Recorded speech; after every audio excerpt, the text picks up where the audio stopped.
সন্ত্রাসবাদ এবং পাক নীতি নিয়ে মনমোহন সিংয়ের সরকার খুবই উদাস ছিল, আর সে কথা বিজেপি বরাবরই অভিযোগ করে এসেছে। এবার সেই বিষয়ে বিস্ফোরক তথ্য প্রকাশ্যে এসেছে, যা নিয়ে জাতীয় রাজনীতিতে শোরগোল পড়ে গিয়েছে। জম্মু কাশ্মীর লিবারেশন ফ্রন্ট সন্ত্রাসবাদী ইয়াসিন মালিক একটি চাঞ্চল্যকর দাবি করেছেন। সে দাবি করেছে যে 2006 সালে লস্করে তৈয়বার প্রতিষ্ঠাতা এবং 26/11-র মূল পরিকল্পনাকারী হাফিজ সৈয়দের সঙ্গে দেখা করার পর ব্যক্তিগতভাবে তাকে ধন্যবাদ ও কৃতজ্ঞতা জানিয়েছিলেন প্রাক্তন প্রধানমন্ত্রী মনমোহন সিং। মালিক টেরর ফান্ডিং মামলায় যাবজ্জীবন কারাদণ্ড ভোগ করছেন। 25 অগস্ট দিল্লি হাইকোর্টে দায়ের করা একটি আবেদনে মালিক দাবি করেছে যে 2006 সালের বৈঠকটি তার নিজের উদ্যোগে নয়, বরং পাকিস্তানের সঙ্গে গোপন শান্তি প্রক্রিয়ার অংশ হিসেবে ভারতীয় গোয়েন্দা কর্তাদের অনুরোধে হয়েছিল। ইয়াসিন মালিকের বিবৃতি অনুসারে 2005 সালে কাশ্মীরে ভয়াবহ ভূমিকম্পের পর পাকিস্তান সফরের আগে ইন্টেলিজেন্স ব্যুরো তৎকালীন স্পেশাল ডিরেক্টর VK যোশী দিল্লিতে তার সঙ্গে দেখা করেছিলেন। জানা গিয়েছে ইয়াসিন মালিককে কেবল পাকিস্তানের রাজনৈতিক নেতৃত্বের সঙ্গেই নয়, বরং হাফিজ সৈয়দ সহ অন্য সন্ত্রাসবাদীদের সঙ্গেও জড়িত হয়ে তৎকালীন প্রধানমন্ত্রী মনমোহন সিংয়ের শান্তি প্রচেষ্টাকে সমর্থন করার সুযোগটি ব্যবহার করার জন্য অনুরোধ করেছিলেন যোশী। মালিক দাবি করেছে যে তাকে স্পষ্টভাবে বলা হয়েছিল যে সন্ত্রাসবাদী নেতাদের সঙ্গে কথা না বলা হলে পাকিস্তানের সঙ্গে আলোচনা ফলপ্রসূ হবে না। ইয়াসিনের আরও দাবি, অনুরোধের প্রেক্ষিতে সে পাকিস্তানে একটি অনুষ্ঠানে সৈয়দ এবং ইউনাইটেড জিহাদ কাউন্সিলের অন্যান্য নেতাদের সঙ্গে দেখা করতে রাজি হয়। বিজেপি IT সেলের প্রধান অমিত মালভিয়া সোশ্যাল মিডিয়া পোস্টে ইয়াসিন মালিকের দাখিল করা হলফনামাকে হাতিয়ার করে কংগ্রেসকে নিশানা করেছেন।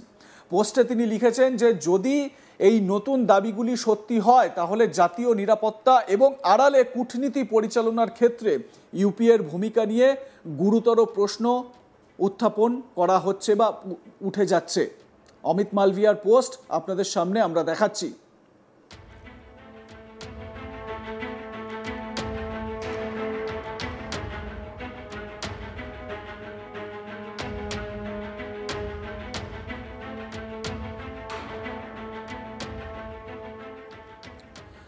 তার হলফনামায় ইয়াসিন মালিক বর্ণনা করেছে যে কিভাবে হাফিজ সৈয়দ জিহাদি গোষ্ঠীগুলির একটি সম্মেলন আয়োজন করেছিল, যেখানে সৈয়দ ভাষণ দিয়েছিল এবং সন্ত্রাসবাদীদের মধ্যে শান্তির আহ্বান জানিয়েছিল।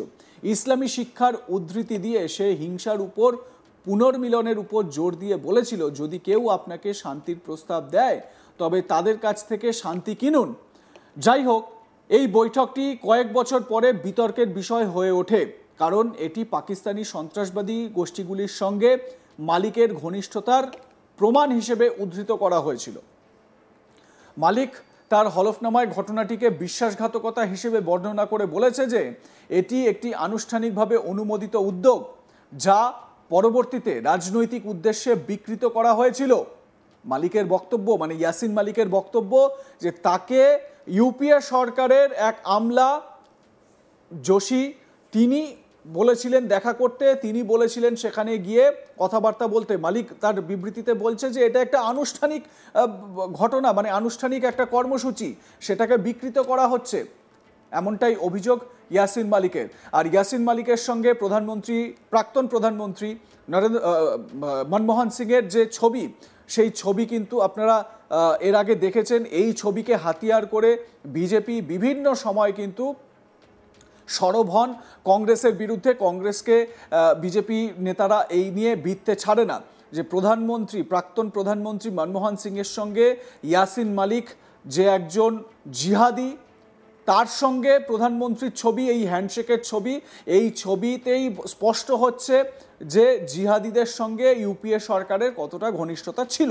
এবং নতুন করে যে এই যে একটা বিবৃতি সামনে এলো, এই বিবৃতিতেও কিন্তু এই জায়গাটা স্পষ্ট হচ্ছে। অমিত মালভিয়ার যে পোস্ট, সেই পোস্টটা আরও একবার আপনাদের দেখাই।